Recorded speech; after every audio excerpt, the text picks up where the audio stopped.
We live in a reality-based world where people, if they're going to make accusations, have to make them in front of judges, have to put evidence forward, have to swear that things are true. I believe in our judiciary. I believe in that one remaining leg of our three-legged stool. That independent judiciary is alive and well and gives me great comfort. In the years since former director of the FBI, Jim Comey, made those comments on this program, and our democracy has been balancing on that one leg of the stool, someone pointed out to me that a stool doesn't stand on one leg. It falls over. Put a pin in that and take this in.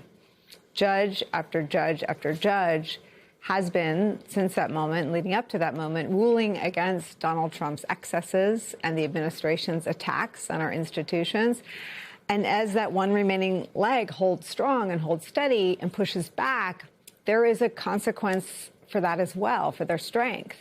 The rhetoric against them from Donald Trump and his allies has been turned up to volume, blare your eardrums out.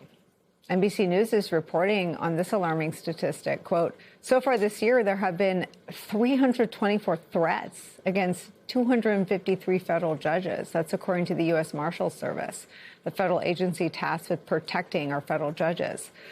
Last year, there were 564 threats tracked by the agency. For federal district judge Esther Salas, who lost her son Daniel 6 years ago, and he was murdered by an aggrieved former lawyer who showed up at her house to hurt her. A person killed her son. It is clear to her what is causing this rise in threats. I think I've said it before, but I want to be very explicit today. I think this is intentional by those individuals from the top down who are rolling out this negative PR campaign. I think it's very intentional. I don't think this is sort of them just speaking their passion. This is an intentional act. What's the goal? Well, I'll tell you there are two from my perspective.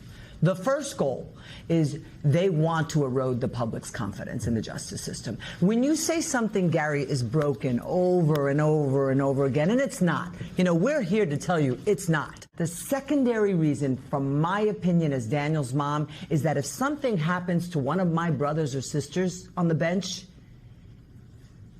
they had it coming. You make us villains, you demonize us, and therefore we're not worth fighting for. I think that our president on down have engaged in such irresponsible rhetoric that gives really the public and in particular sometimes the mentally vulnerable a green light to go ahead and come after us.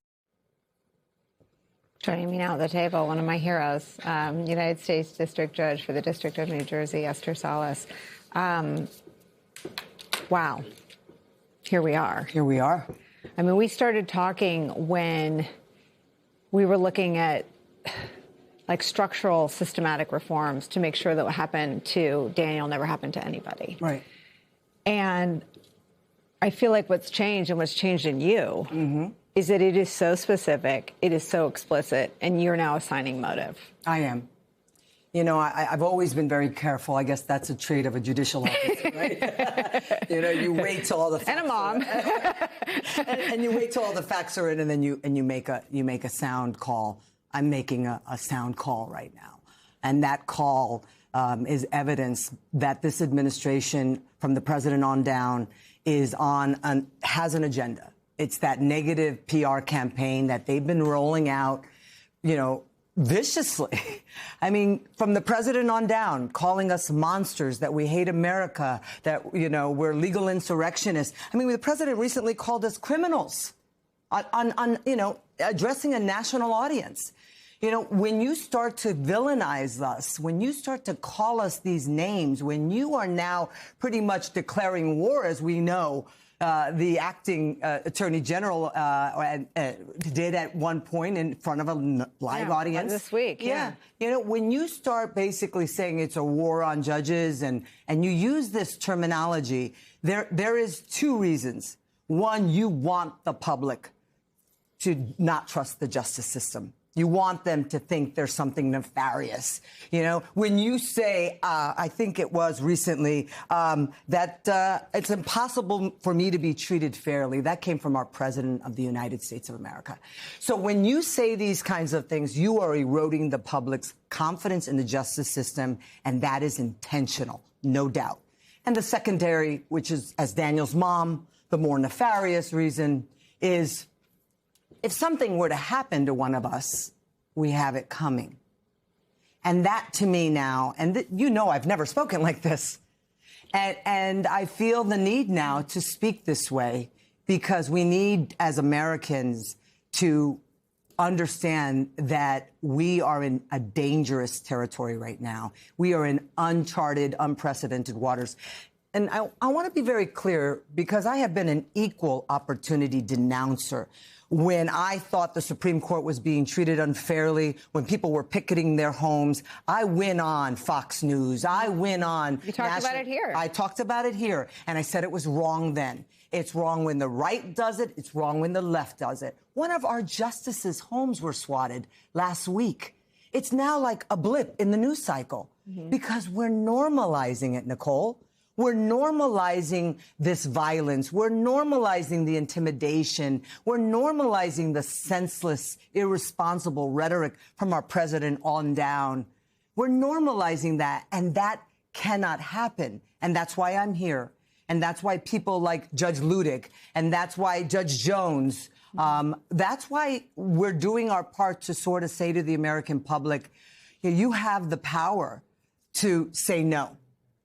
That's not the way I want to live my life. And so around my kitchen table, I'm going to have a standard I want to live by and I want my family to live by.